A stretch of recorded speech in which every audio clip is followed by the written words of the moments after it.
welcome to Model Horse Tack School. My name is Carrie, and today we're going to do the girth for the dressage saddle. Now, technically, you could use this with an English saddle too, but you need longer billets, so make sure you adjust the billets on your saddle pattern. So one of the things that I do is when I'm doing these billets, it says girth, but it's not, it's billets. I keep this third one in here. And that's what these two pieces are. And these are the ones that I use to finish off the actual girth itself. Now you could line this if you wanted to. I've seen some that are lined with like sheepskin or whatever. So you could line it with something that mimics sheepskin. I'm not going to. I'm just going to go for the classic look.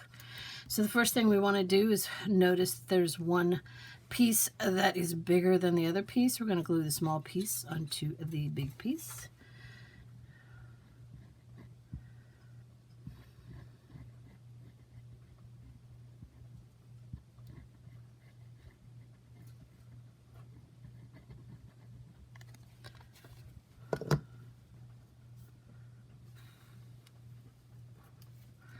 And we want to make sure that the gap is even all the way around. Well, as even as possible. Now, if you wanted to, you could do like faux stitching around the edge because these two pieces would be sewn together.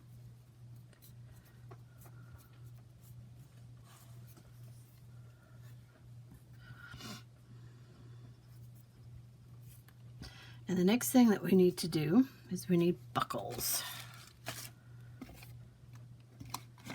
We need 4 buckles, and they're going to be,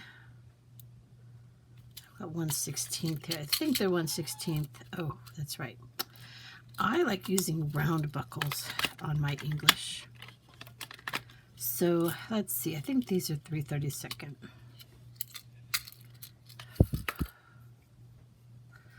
Let's see how they fit. They're a little big, so I'll go ahead and get the, but the other thing I need is it going to fit these billets as well? So 3/32 is what I'm using, and I need 4 of them. That's what I thought. They were bigger. And I don't think I've done a video on how to clean Rio Rondo buckles. I think I've cleaned Rio Rondo buckles and quite a few. That's the one I want. That's what I want. I think I've cleaned them in quite a few videos by now. Okay. Now, we need to put our buckles on first. Then we'll know where to put this.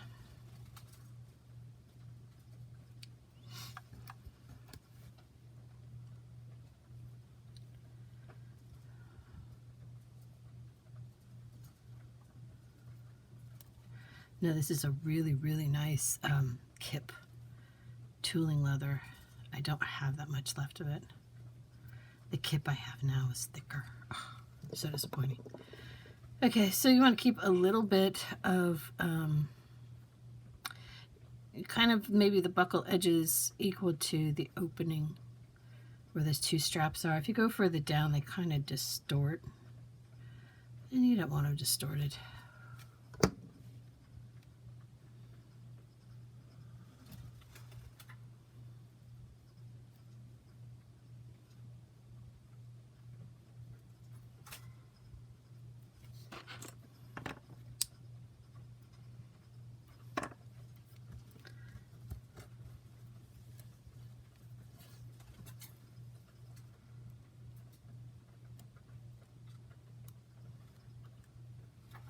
And we're going to do the same to the other one.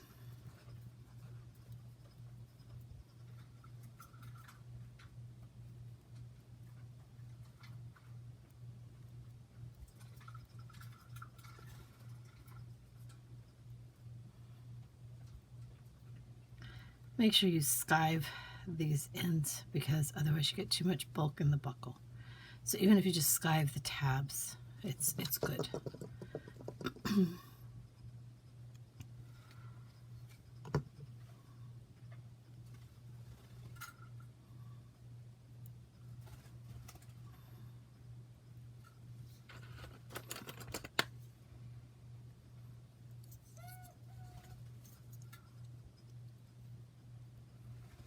Okay.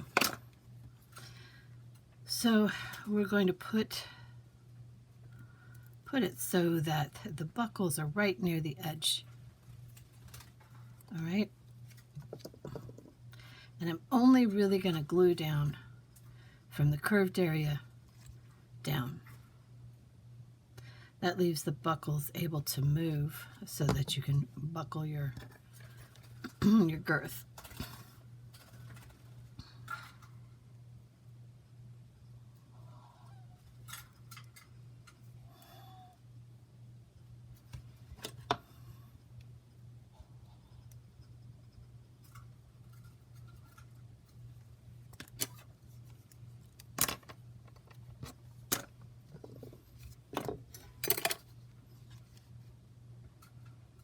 And then the other side.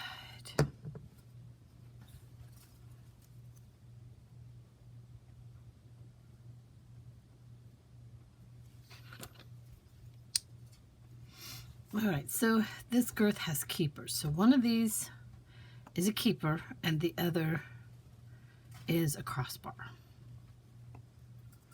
So,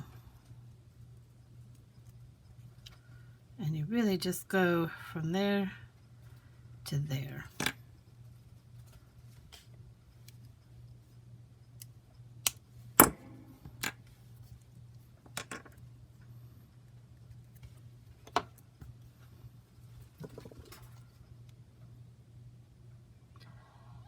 Now you don't need any type of ring for a martingale because you never use a martingale with a dressage saddle.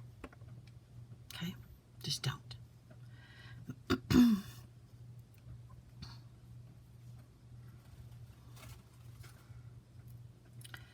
I'm trying to get them just under the tip there, right in the center.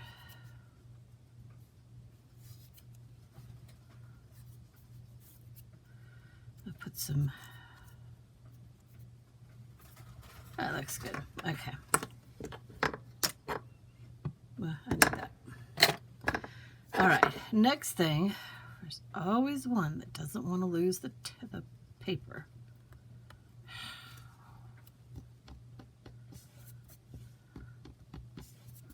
All right, I'm not going to use the whole thing anyway, so I'm just going to go ahead and clip off this end.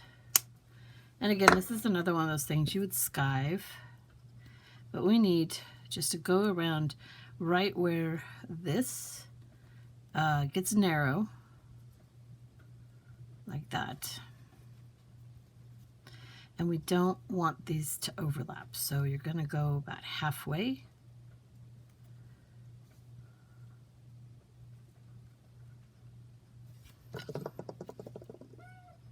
Because you don't want the bulk of the overlap. So, and we also don't want it to be crooked.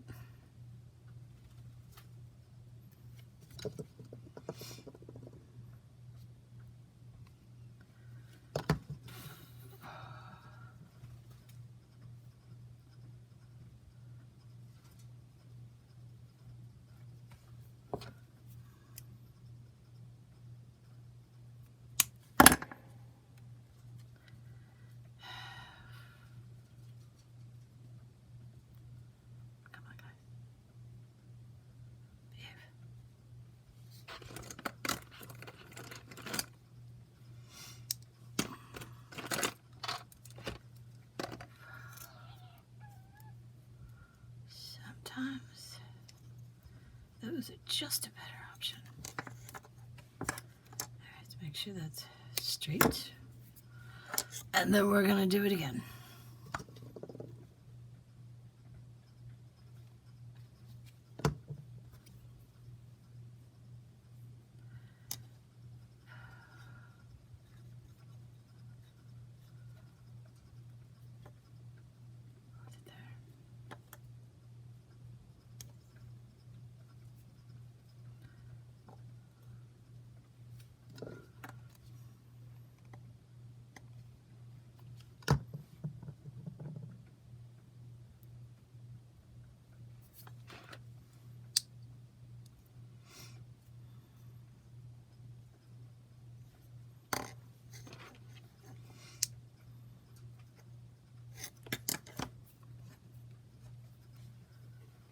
I mean, that's only because I don't want to hold her for 15 seconds.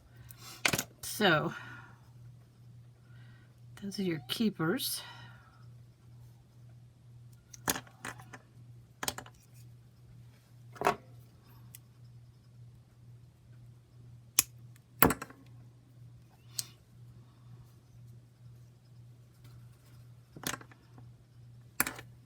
And that is your dressage girth.